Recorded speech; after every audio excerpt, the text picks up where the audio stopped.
Hello and welcome once again to Skullgirls Mobile. Let's talk about characters. In Skullgirls Mobile, you will be earning a lot of characters while you play through the story mode and prize fights mode. Also, when you buy relics, there are many variants of each character. As of now, there are 5 variants of each character. For Cerebella, there are 3 gold, 2 silvers, and 2 bronze variants. This is for everybody.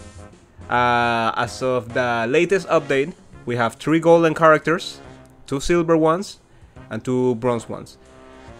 That was made to balance the way that you will earn characters, because if you went to the relic shop, you will notice right away that before the new golden variants were added, there will be one character that will be exclusive to the relic, and one character that will not, that will regularly appear in the premier relic or in the shard to get relic or the silver minted relic. So that's why they added the new golden variant. Now, if you want to get characters, and if you want to get like a specific character you want, you buy the character specific relic. So if I wanted, like, okay, I want a new Valentine, alright, I just buy her relic, and I will only get Valentines from the character specific relic, that is this one, the surgical relic. So when I spend my crystals and I get, bam, Scrub Valentine, that means I got the bronze ones. So this is a one that has a higher chance to appear. Like, the percentage to obtain a golden character in the character specific relic or in the premier relic, I believe is like 3% chance. I believe that was what the developer said about the chances to get golden characters in here.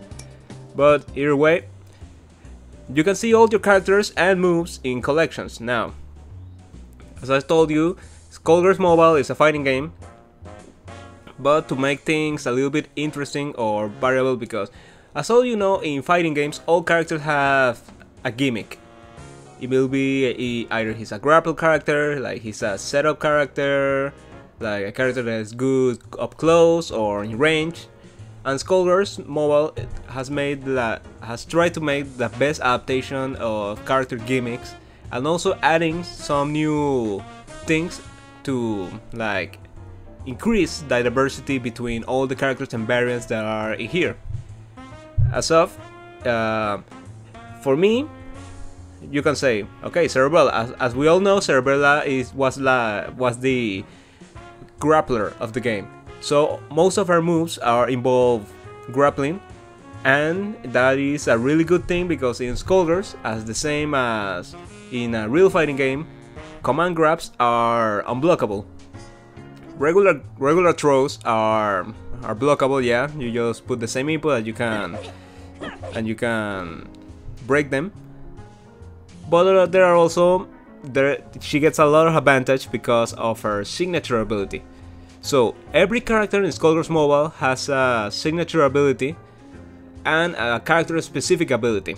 So in general, all of this character with the same name, like, okay, her name is Cerebella, alright? Her character ability for all Cerebellas, no matter the variant, is going to be Balancing Act. Throw breaks cause enemies to get staggered. In staggered, that means they get stunned a little bit for a little bit of time. I think that's like 0.5 seconds or 1 second. That allows you to make a combo. And also, all characters have a signature ability. And in this case, for Harlequin Cerebella, you get a special attraction. Special move damage is increased 20% for all teammates. Now, this is important because one thing, all characters have their ability tree. It's the same for everybody except for it's a structure the same for everybody, but what you want to keep an eye on is their special abilities. As you all know, you always know that, okay, Cerebellas all have Balancing Act, but what matters to me is the signature ability of the character. Some characters may or may not have like a special ability that is not that great. Some of them might have something that you think will be a little bit useless. So let's take let me see, like Inkling for example. So Inkling is a silver variant of Peacock, and she has her signature abilities. Some of the one is ganking up, inflict 5% bonus damage for each living teammate. So that's a little bit good, but then you have to see the second one, that all teammates tagging with enrage for 4 seconds. That you would think now that she's like a support character. Now, her first ability is good. She gets 5% bonus, and it can be increased in the skill tree. So her power up might be up to 10%. So for her as a solo character, that's pretty strong. For her second ability, that is a tagging, that will give enrage for 4 seconds. Enrage is bonus attack to all her teammates when they made a tag. But you have to think about, okay, I'm going to use her as a solo character or as a support, because you have to keep in mind, inflict 5% bonus damage for each living character.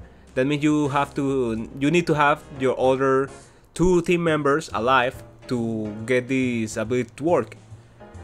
If you don't want to use her, then you use her tagging ability, which is enrage. But that is how you try to plan your team around your character's different abilities. There are some characters that I like to categorize as solo characters, support characters, and like balanced ones. So what I mean by support characters are characters who have an ability, a special ability that helps your team. For example, Graveyard Shift, Valentine. As you can see, her signature ability is Forensics. Gain regen for 15 seconds after defeating an opponent. Alright, she can heal herself if she beats an opponent. But her most special ability is when a teammate is defeated, all remaining teammates regen 15 for 15 seconds. That means if you have her in your team, but like not fighting, and one of your characters is defeated, all teammates will be healing. That will include herself. So that's what I say, like she has an ability that supports your team, doesn't like give her all the power only to her. No, it helps the team. And for solo characters, the characters that only benefit themselves, I will talk about Diva Intervention. That's it. This is the golden variant of Eliza, and her signature ability is a little bit crazy because you can read right here, 50% of damage inflicted by segment. That's her character specific ability, that she can take out her skeleton segment and deal damage and also gain super armor, but all the damage that is dealt by segment heals her. That's a lot, and also 50% of all the damage. So you have to keep in mind that if you have high damage with segment or with Eliza in general, you will regain a lot of life. And also segment attacks drain 8% of the opponent's blockbuster meter. That helps her a lot in battle. So Diva Intervention, I will categorize her as a great solo character if you have those other abilities. Now, if my point was made clear that there are certain characters that help, and where I see a balanced character that means that helps iron damage or for teammates, I would use Immoral Fever Double as an example. This is the golden variant for Double. Her signature abilities are Undeath. She will deal 50% of her max health to your opponent. And also, if she dies, she will heal 50% of her max health to your teammates. That's a perfect balance between a damage character and a support character. So that's what I like to call a support character. Alright? Now, as you see the different abilities, and I will be returning now to Diva Intervention. So as you can see, there's a green, the 50% in her signature ability is highlighted green. That is because it will change depending on the character's skill tree. As I said before, in the character skill tree, you will be able to unlock the character specific ability and the signature ability. Also, you can unlock combo extenders for a regular combo attack, and also advanced juggle for when the character is in the air. And the final upgrade in the top part is the unblockable charge attack. Some characters have a great charge attack, others have one that is a little bit useless. So when you're going to buy this, you only buy it because you want to complete the character, or you want them to have like take a good use of the charge attack. Most of them don't have one. I have to say, like, the charge attack of Eliza is not particularly good, so that's why I haven't unlocked it. So, the skill tree. The skill tree is divided in 5 segments. The top one is going to be the character abilities, that will include their signature abilities and their combo potential. The top left part is the attacks bonus. So, as you can see, it's highlighted by these punch icons. You can see attack damage, and also there's something like critical damage, like it's highlighted around here. Also, you have character move slot unlocks. They will help get them move points for the loadouts. Then you have health, and then you have cooldowns. These involve reducing the times that you have to wait for your specific moves, and some blockbusters. Okay. Then we have the stats. All characters have different stats. You have attack, you have health. Those are your two basic stats that you always have to look. Then you go into the advanced stats. We have critical rate, defense, critical damage, block proficiency, crit resist, meter gain, element bonus, and element penalty. For the part of element bonus and element penalty, this is going to be that in Skullgirls Mobile, you have what is called the elemental attribute, or the element bonus. I like to call it the elemental attribute. So what is that? In Skullgirls, there are up to 6 different elemental attributes. Those are fire, water, wind, light, and darkness. There's also a new special one that was added recently with Double, which is the neutral attribute. That means she doesn't belong to any of the previously mentioned attributes, so that makes her like almost invincible to, well, not invincible, like she's not affected by the element bonus and element penalty. So what is element bonus? Element bonus is the extra damage that you're going to be dealing to an opponent of the opposite element that you're fighting against. So this is like a rock paper scissors system.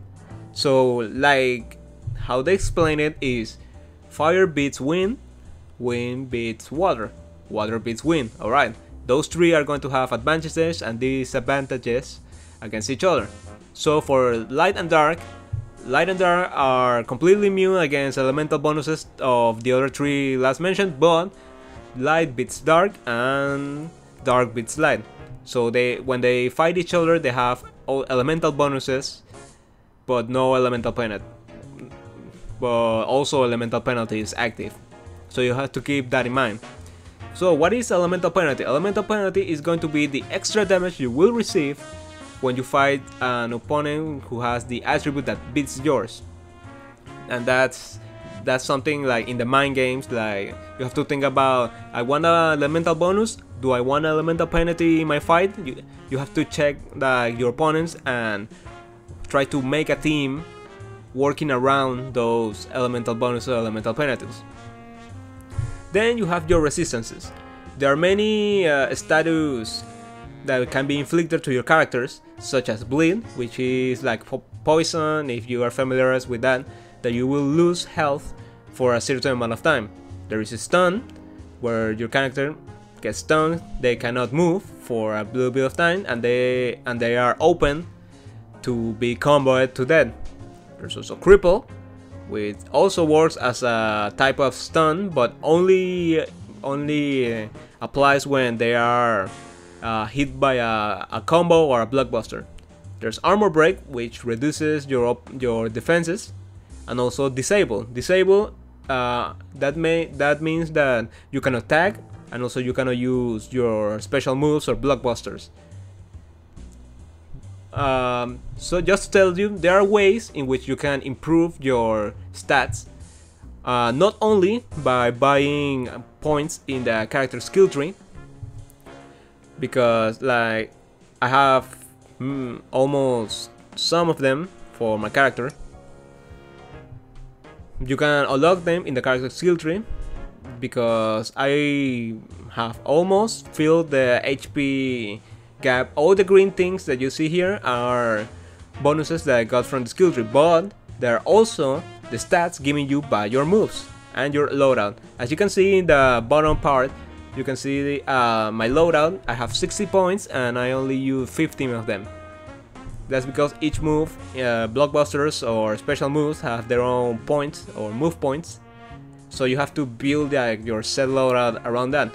But also the moves, if you click them, you can see that they also have some bonus that will give you. So for Diamond Drum, which is my silver blockbuster, you have a rate of damage high, like 2 crosses. That means that it's not particularly damaging. It's the rarity, which is only moves have 3 types of rarity: bronze, silver, and gold. But it gives me 2 bonuses. For one is attack, so I gain 100 points of attack additional while I have this move equipped, and also armor break resist, and I only get them when I have this move equipped. Same for the rarity bonuses from my other moves. So just to make it clear, and just by seeing it will be pretty obvious, silver moves give you 2 bonus stats, and the golden ones will give you 3 different bonus stats. This can be upgraded. So let's think that you complete your skill tree. You have no more points to get. Well, that doesn't mean that you can stop gaining stats. You can also upgrade your moves. So if I want to upgrade, let's see, let's upgrade my grapple. As you can see, I got 100 attack and also an armor break. So if I want to upgrade it, it will tell me it will go from level 5 to level 6. It will also gain another cross of damage, and it will upgrade one of the status below. Now down here, it will tell me that only one of these will be upgraded. This occurs at random. So I will get my 100 attack extra points of damage. It will go to 120, and we'll get an armor break from 4% to 6%. Any of these will likely change. Now it says 20 points, that's a 20-point increase and a 2% increase. So let's check my stats. So I have 4,000, but my bonus is 100 points. So if I upgrade this and I get that, then I will get, that will change to 100. No, that will change to 120, and my armor break will change to a 6%. So let's see. I want to upgrade the move. I wait to the server to connect, and I hope this thing doesn't crash.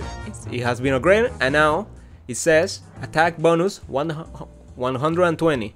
And as you can see in my stats, I got a 120 attack points additionally to my base attack, which I upgraded in the skill tree.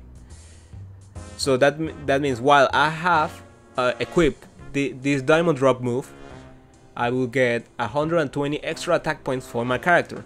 If I want to upgrade it again and maybe get that 6%, we will see. Well, I got attack points again, so 140 attack points additionally thanks to my loadout move. So this is something that is really important when you hit the mark where you completely upgrade your skill tree and you want to make your character stronger. Then you pick your moves, you get the right moves that you want or those that you personally like, and equip them to your character. Then you upgrade those moves and make your character even stronger past the power of their skill tree. One other thing. So as you can see in each character card, you can see their element, their level, which is the circle in the top right part, their variant name, their name, regular name, but also those big points right next to the elemental attribute.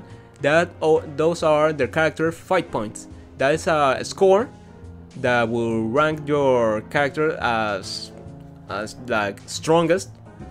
Each character has like their own limit. So for golden characters, I believe there's a 10,000 to 12,000 limit. All silver characters have like a 5,000 limit, and bronze characters have like up to I believe almost a 2,000 limit for their stats. This helps you only to like determine how developed a character is. So you see like, oh no, he have like almost 10,000 points. That means they have their skill tree completely maxed out, and also some of their abilities are really upgraded. So you have to keep that in mind whenever you see a fight. You see, I need to check like how strong my opponent's characters are. And then let me talk to you about one last thing about characters, and that's a way to make them stronger. So as you can see, my big band is level 34. All characters and variants of different rankings have different max levels. For bronze characters, their max level is 30. For silver characters, their max level is 40. As you can see, here's my Flayed Ends Philia, she's level 30. Then we go to my Big Top Cerebella, which is my highest 5-statted silver character. She's at her level limit, that's 40. And there's also my Harlequin Cerebella. I haven't leveled up her so fast to get to 50, but I plan to do that in some time. But that's one thing that is important when you reach the max level. You can rank up your characters. When you rank up your characters, you will see this evolve tab over here, right next to the ability tree. That is completely different from any other character. When you see this here, that it says power up. So I want to power up her. You can power up your character, and you will get different bonuses depending on the character that you use to consume. Like it says right here, select fighters to sacrifice. You can sacrifice up to 5 characters. So if I want, I could sacrifice anybody, and they will get like, oh, every silver character will always give 10,000 points. But I want to sacrifice someone with the same name. All right, they will get an extra 2,500 points. So you have to keep that in mind if you want to power up. Also, you will see how much the bar increases. I want to sacrifice a golden character, that's 20,000 points. I want to sacrifice a similar silver character, okay, that's 12,050. I want to sacrifice all of this, and I will get the extra level, and it will also tell me like, okay, her base stats when she crosses to the next level are going to be increased like this. So if you want to do that, then you sacrifice your characters. If you have any spare ones that you want to sacrifice to make your character stronger and skip some levels, then you do that. But then you reach like the max level, same as Big Top Cerebella right here, and your power up tab changes to evolve now. Now you go to evolve. You can only evolve a character when you reach their maximum level. So for bronze character, you have to sacrifice 3 different Cerebellas or characters with the same name of the same rank to evolve to the next rank. So right here is telling me that my silver Big Top Cerebella needs 4 silver Cerebellas to evolve. I currently only have 2 silver Cerebellas, I believe. 3, oh no, I got 5. I got 4. Okay. I could do that. I really could do that, but alright, I'm gonna do it just to show you. So As I select my 4 silver characters, my 4 silver Cerebellas, and I'm gonna rank up my level 40 Big Top Cerebella. Now I want to evolve her. It will tell me right here, evolve. Now she will become a gold tier character. Her max level will be increased to 50. Her max base fight stats now will go to 4,159. That will be her base fight stats when she increases. Her move limit, her base move limit will become now 12. And her current level will be now level 1. She will lose all her levels. You have to level up her from the start. Her current base health will be now this one. You need to check their base stats before doing this, so you can see like the difference and how beneficial this is. And also her current base attack will be 238. That's way more than her regular or her original based attack. So you're doing that. Any upgrades you made in the skill tree will not change, because that will be really cruel if you had to level up your skill tree all over again. But that's something that you need to check. And that's basically almost everything that you need to know about characters in Skullgirls MOBA. There are 3 different ranks. You can level up all their stats via the skill tree or the character skill tree, or by the move loadout, which you can upgrade their moves and they will give you bonus stats that will make your character stronger along the way. Making them stronger, increase their fight stat or their fight score points, which you can see also display in their icon in the like for my character, and the other one like in the down the character portrait. You can see 3091k. That means how developed the characters are and how strong they are. So you may think that bigger number of fight static characters may have some advantage over others. You can also unlock unblockable moves, increase your loadouts, and different other things that make your character stronger and more viable for you to use in the different events that occur in Skullgirls MOBA. So that's all I have to say about characters. If you have any other questions about how to understand how characters work, to their abilities, to their stats, to how to actually use them, if they are solo characters, if they are support characters, if they are balanced characters, just let me know in the comments. This is all for now. Thank you for listening to me, Drexo. And that is all for now. Bye.